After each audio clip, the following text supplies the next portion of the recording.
In 1963, the United Nations gave Dutch New Guinea to Indonesia. The indigenous Papuans, who have lived there since time began, have been fighting for independence ever since. The Indonesian military, in an attempt to crush the Papuan struggle, have killed over 150,000 people.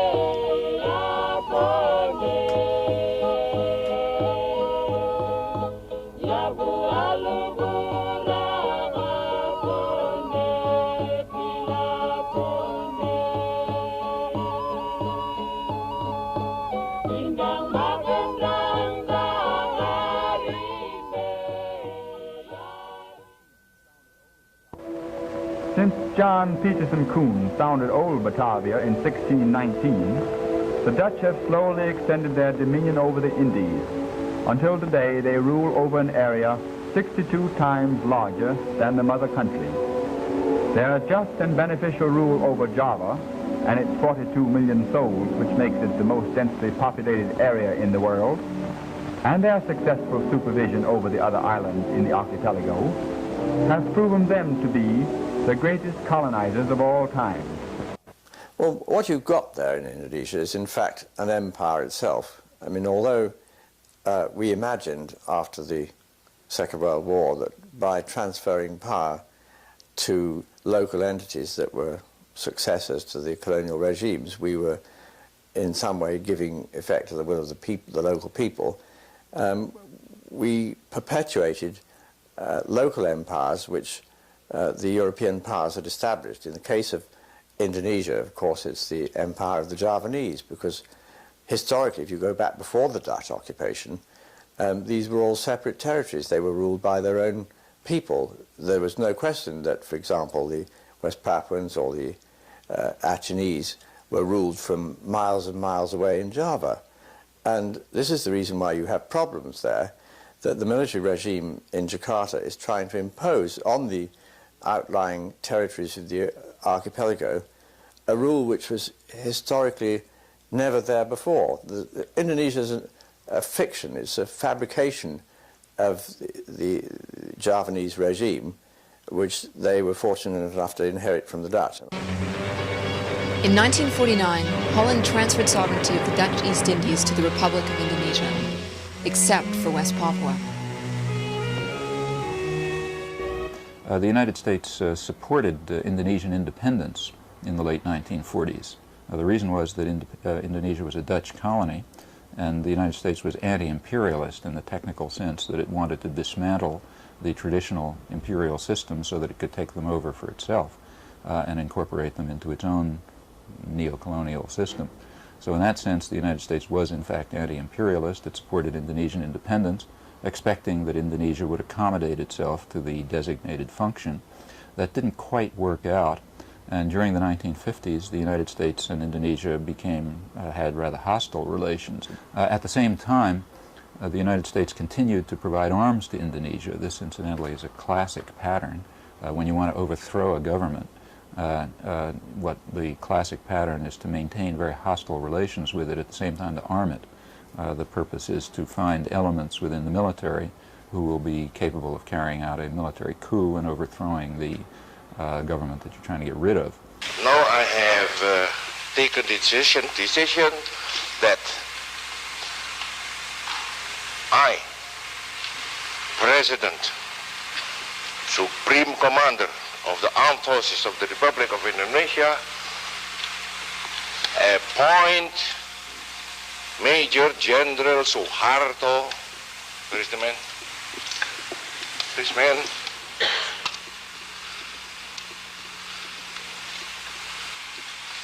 I appoint him as Minister, Commander of the Army. In October 1965, the United States was rewarded with a military coup by a pro-American general, General Suharto, who immediately organized and carried out a large-scale slaughter. According to Indonesian sources, about 700,000 people were killed in 4 months, mostly landless peasants. This wiped out the only mass-based popular political organization in Indonesia, the Indonesian Communist Party, and in fact it opened Indonesia to complete robbery on the part of Western corporations. Indonesia was now available to fulfill its designated function.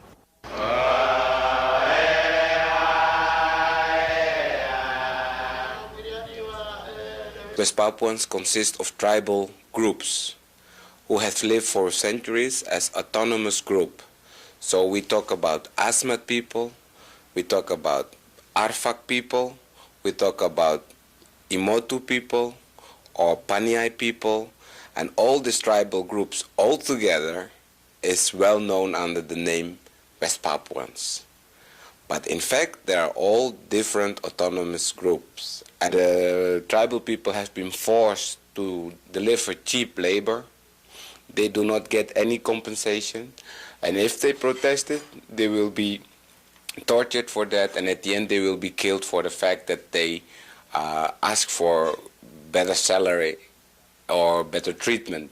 But this, the company and the governments in general, do not respect. The only thing they need is the wood, is the fish or the gold or the copper, and they are not interested in the rights of the local people.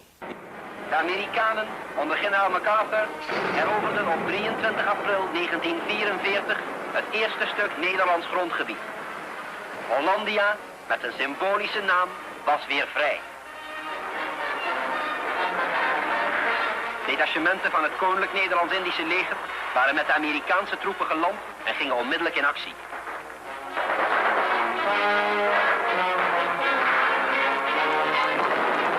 Most of the capital comes from the United States, from Japan and from South Africa. Those are the main investors in West Papua.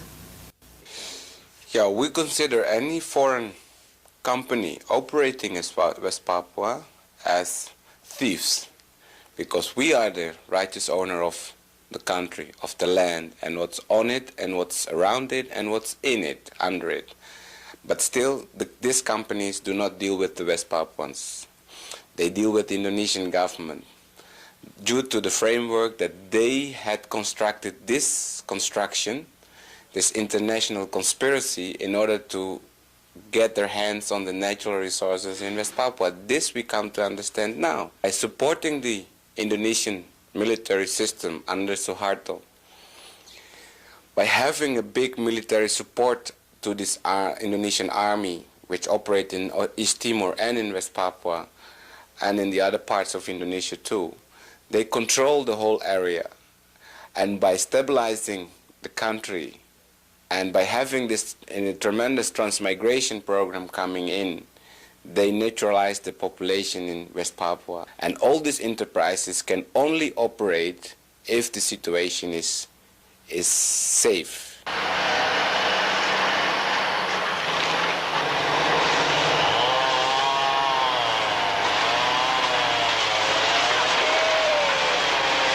After Brazil, Indonesia has the largest remaining rainforest on the planet. And since there has been pretty widespread destruction of the tropical forest in Kalimantan and Sulawesi and Sumatra and the other islands, the exploitation has moved to West Papua. The destruction of the West Papuan forests has many aspects. First of all, of course, there is logging. There are the logging concessions, and according to the SCEPI, which is one of the 10 or 20 Indonesian environmental groups, more than 70% of the forest lands of West Papua have been granted to concession holders. I think the other thing is that it is not only the logging, it is also road building and dam building and other projects undertaken by the Indonesian government that are wrecking not only the forest but the lives of the people who live off the forest and to whom forest is home.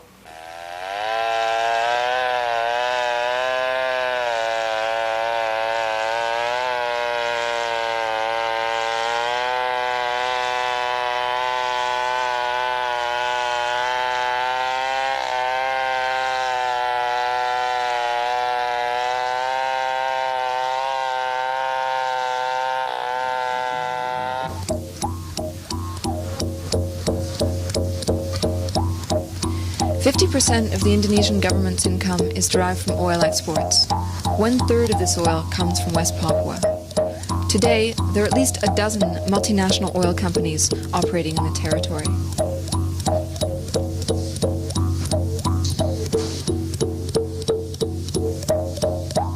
West Papua is now becoming sort of open sesame for the mining companies on a much grander scale. This is partly to help Indonesia to, repay its debts to the West, because it's got a huge foreign debt of about 50 billion.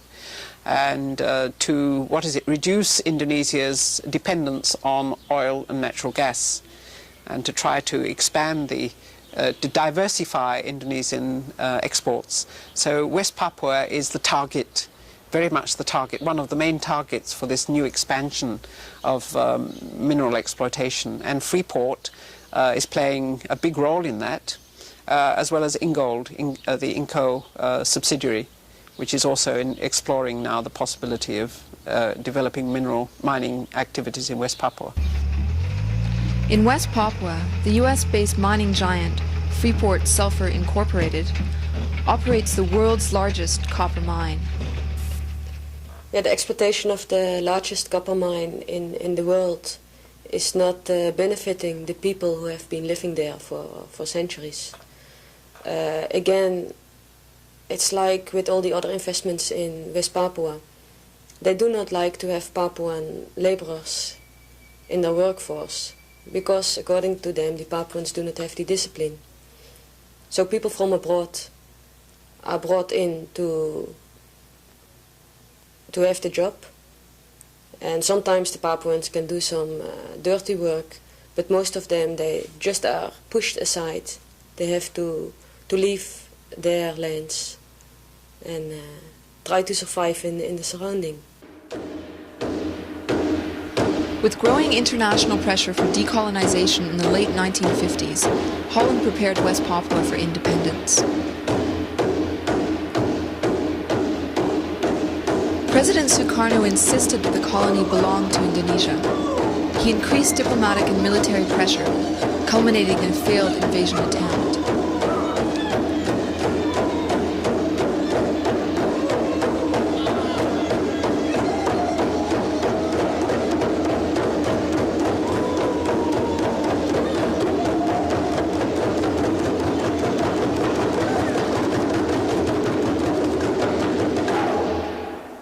Although the Dutch had shown for years a strong inclination to patronize Dutch West Papuan independence, when it came to the crunch and when the US started exerting very strong pressure on Holland, basically the issue of West Papuan independence and what the West Papuan people really wanted was lost. It was just, swept under the carpet, and what became more important was maintaining Dutch-Indonesian relationships and, of course, maintaining US-Indonesian relationships and US-Dutch relationships. This whole triangular pattern that was more important than what the West Papuans wanted. So all the negotiations that led eventually to the New York Agreement completely ignored the West Papuan people. I mean, they were just completely ignored. What threatened to become a brushfire war in New Guinea is smothered in the United Nations as Indonesia and the Netherlands sign a pact. Under the agreement, the Dutch will transfer to the Indonesians the administration of the territory they both claimed. Until full transfer next May, it will be administered by the United Nations. And in 1969, the Papuan natives will vote on either independence or continued Indonesian rule.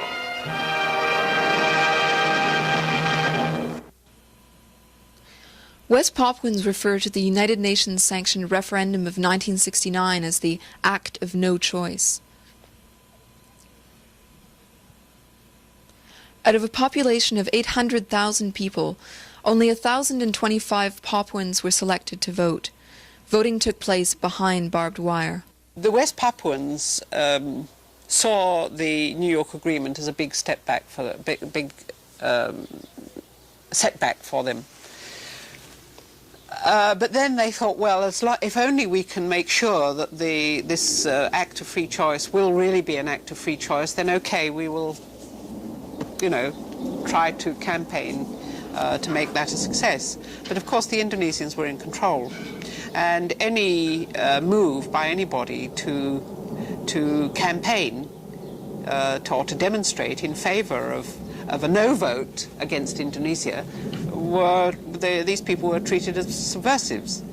There was no choice in the matter as far as the Indonesians were concerned. Demonstrations were banned. Even under the UN period, it was not possible to demonstrate by the West Papuans against the Indonesians and in favor of independence. Even under the UN, it was not possible to do that.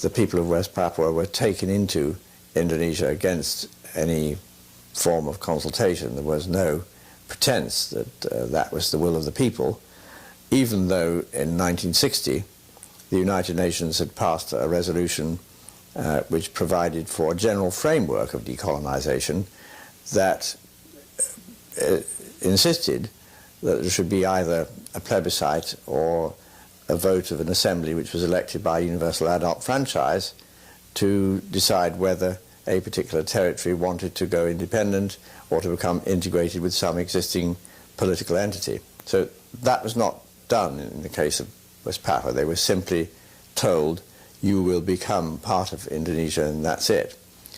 So this was a perversion of the process of decolonization and an unlawful departure from the rules that had been established by the United Nations themselves. And I believe that the United Nations should, even at this very late date, put that right. By way of transmigration, we will try to realize what has been pledged, to integrate all the ethnic groups into one nation. The different ethnic groups will, in the long run, disappear because of integration, and there will be one kind of man.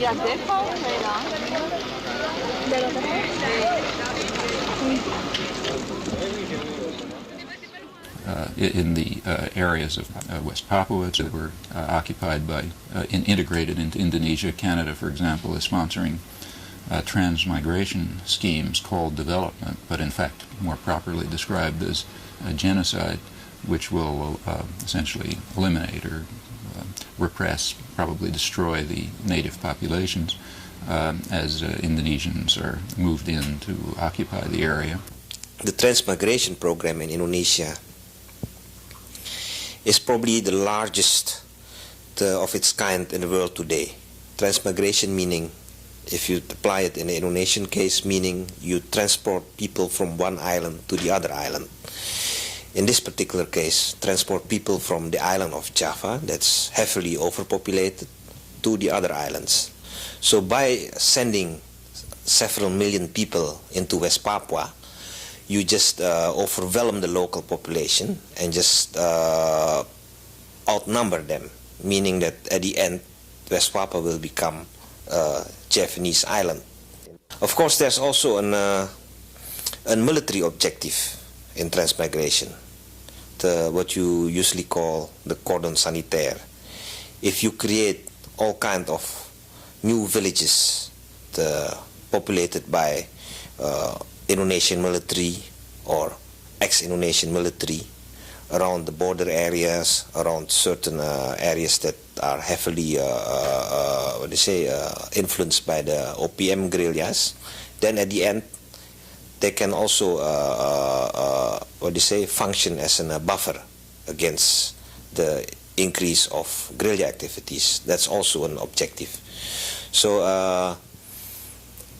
all those objectives of transmigration at the end mean to obliterate the West Papuan population. there is a lot of violence coming on to the West Papuan people. In order to protect these people, they found the Organisasi Papua Merdeka in April 1965.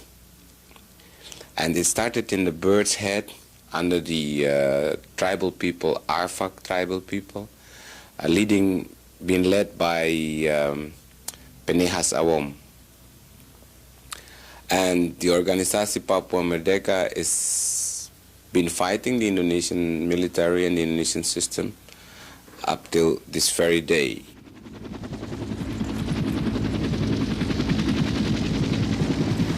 The military operations against the OPM has become quite a routine. So almost every 1.5 to 2 years, there is a military operation. And that usually depends on the activity of the OPM itself, the guerrilla movement. So in the early days, after '69, the Indonesian military had to use kind of clean sweep operations, as they call it themselves, kind of trying to clean certain areas from guerrilla activities. So they had to use quite a number of forces to drive the guerrillas to different areas and so.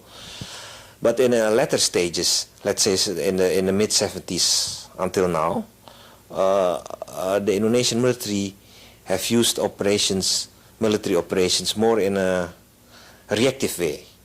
There where the OPM is launching all kinds of activities, there the Indonesian military will step up their operations. Saya adalah seorang komandan pasukan dari Markas Besar Nasional Papua Barat yang telah turut memimpin pergerakan perjuangan rakyat Papua Barat di bagian Provinsi Papua, yang mana telah saya saksikan selama pertempuran rakyat terhadap pemerintah Indonesia, yaitu Angkatan Bersenjata Republik Indonesia.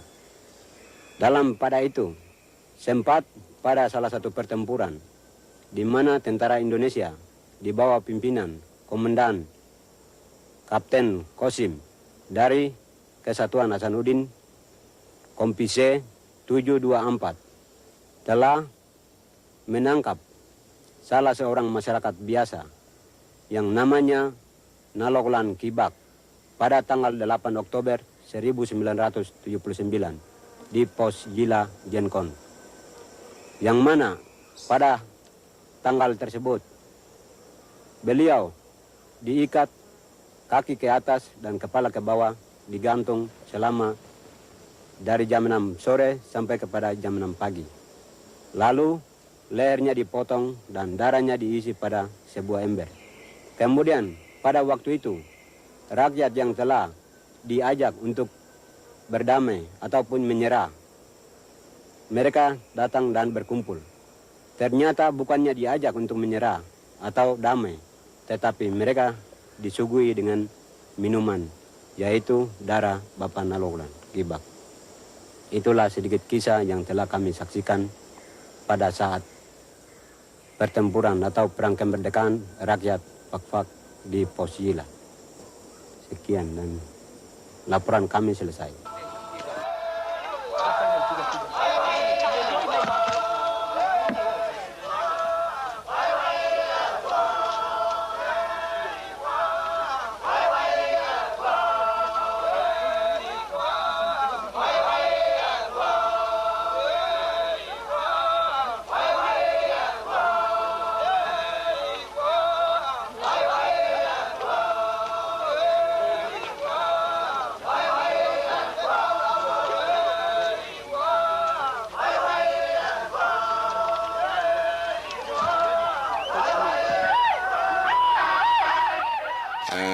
Up till now, the OPM still is fighting with bow and arrow, which is quite effective if you fight the guerrilla war. But we know for sure that we cannot win this war unless we are better well equipped. And because we are facing not only the Indonesian government, but also the support from outside Indonesia to the military system.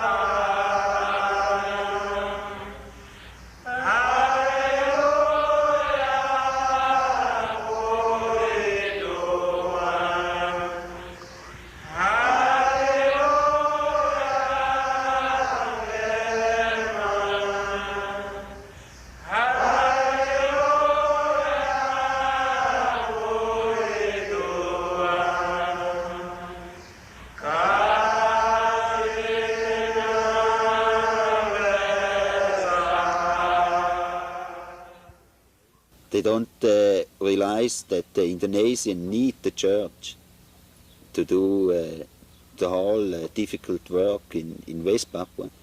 Why, the first people who goes out to the remote area, they are priests.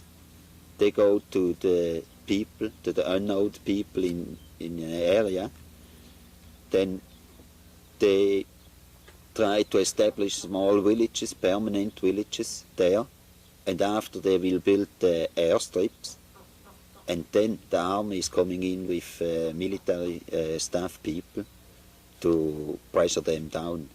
So the Indonesians really need the church. That means they need the planes to bring up all the military staff, to bring up the goods they need, like the food, the arms, and everything like that.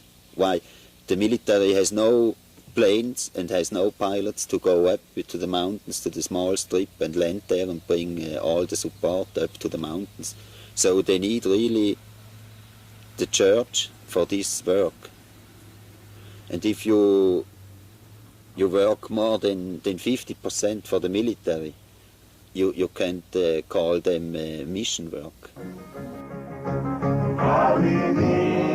In West Papua, over 200 indigenous languages are spoken. Indonesian is the only language allowed in the schools.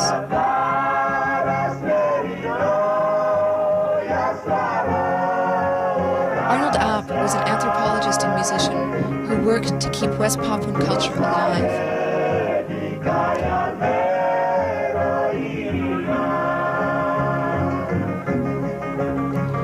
He was assassinated by Indonesian security forces in 1984.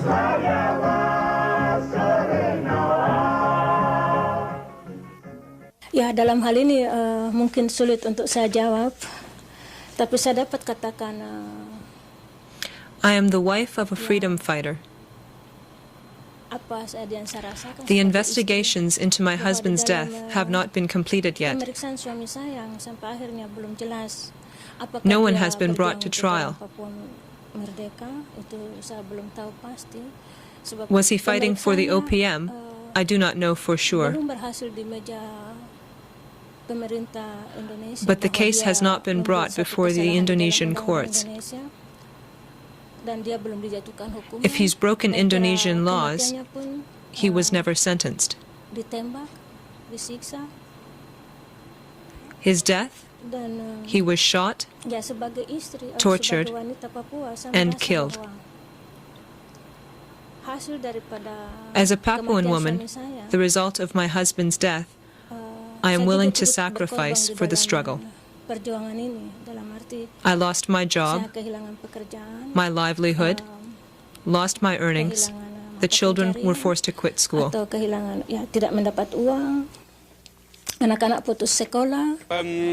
It's a bullshit because human rights, they are recognized or they are not recognized.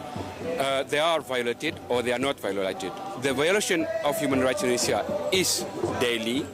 There is no change whatsoever since 1965. The right to speak doesn't exist. The right to live doesn't exist. Not a single right mentioned in the Declaration of Human Rights is respected. It has been always like that, and it continues like that.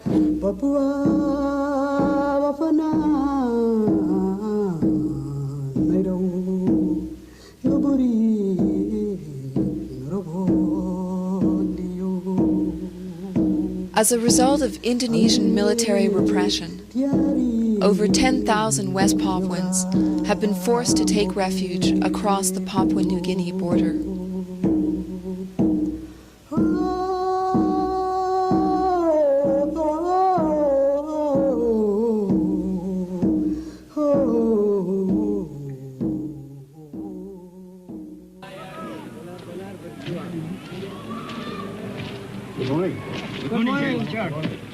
The refugees include a number of soldiers and policemen who tell the story of a failed rebellion against the Indonesian government in West Irian.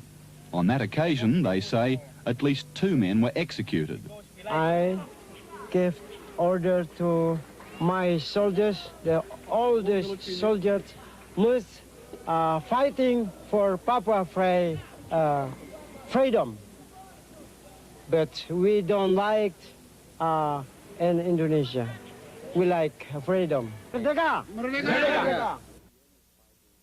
The OPM is fighting for the fully independence, and by saying fully independence is not being colonized but by whatever government, whether it's Indonesian or Dutch or Australian or whatsoever. So being fully independent, as an example, we always say if Papua New Guinea can be independent, then the West Papuan can also be independent, because we are alike.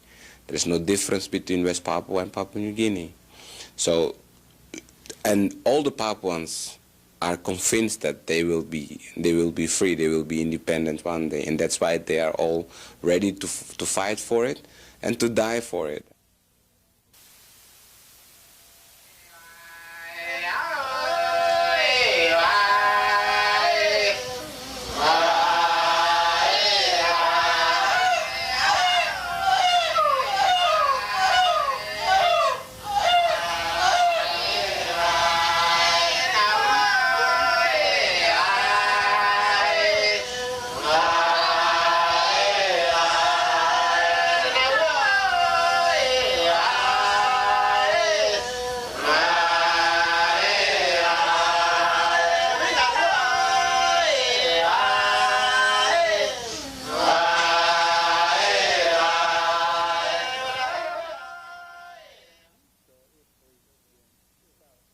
So if we fell a tree, then we first had to ask it, I need you for my kids, for my mother, or this.